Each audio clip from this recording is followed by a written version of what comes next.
Yeah, so good morning. I'm just doing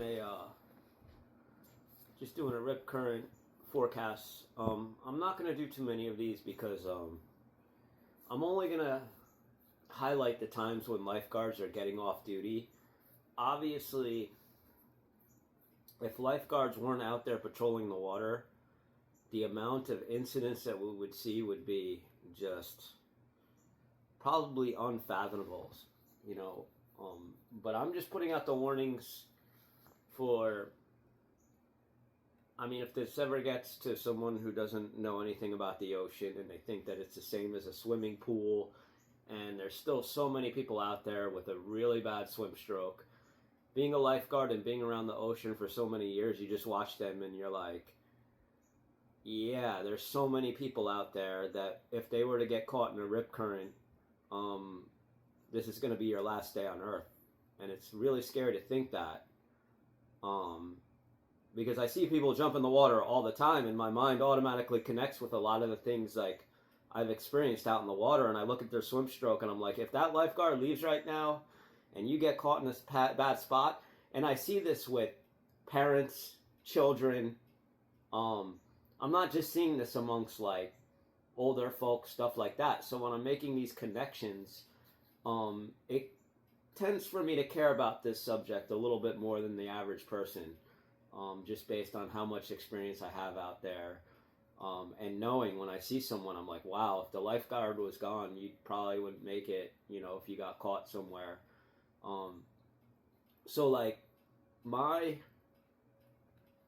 sorry, my basic forecast is for when the lifeguards leave because they do a really good job. There's a lot of stories, not like mine, that you'll never know because they're out there preventing those type of uh, life or death circumstances.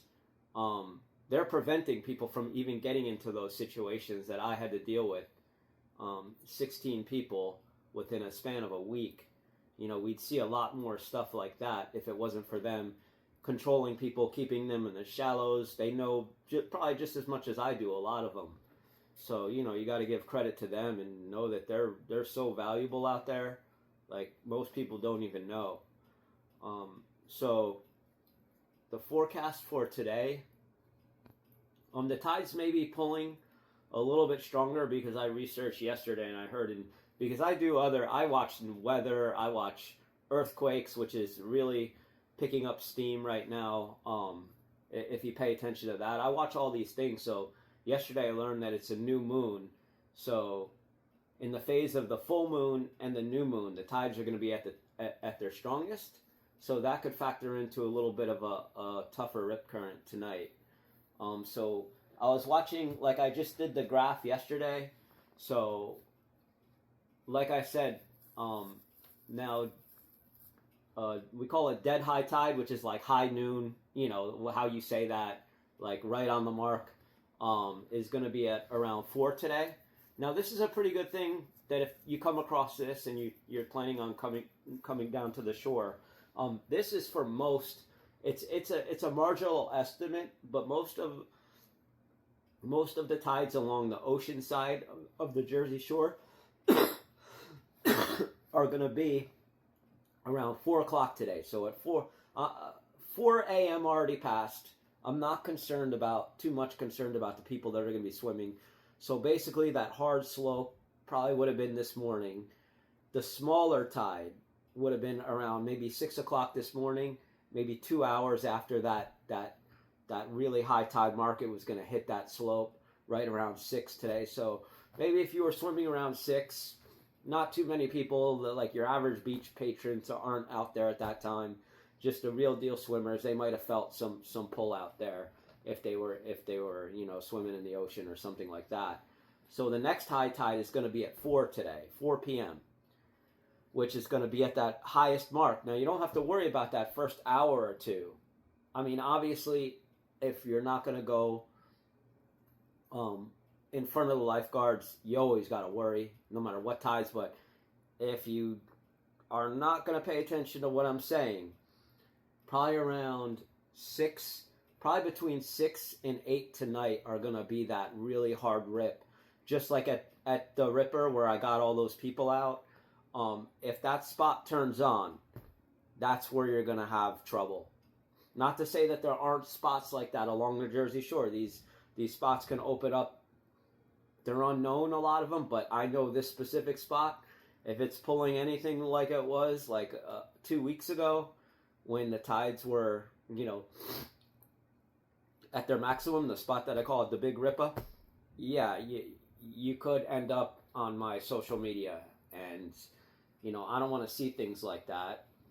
And you could also use this for everywhere. Like if you're in a place where, the rip current might not be as tough, and like most people can't even see them. Like 99% of the people that go down to the ocean don't even know how to spot these things or see these things or believe that you could be 10 feet away from something that you're going to have to swim 100 times harder to get out of, where you just feel like you're okay here, and you really can't see those things where that pull is. So that's why I try to get this word out. And yeah, just I think between 6 and 8 o'clock tonight is going to be the time.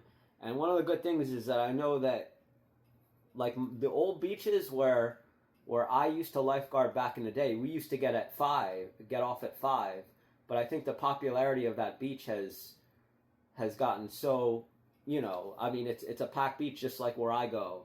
I guess they decided to keep the lifeguards on till 7:30 there now, which is, of course you probably, it's a long day for someone, and maybe they got to approve overtime and all those kind of extra things need to go into place to get them to stay out there that long. But it's probably a necessity, because people they see the word free, they see the word ocean. I mean, I come up from Hawaii, so people don't even understand that concept to begin with.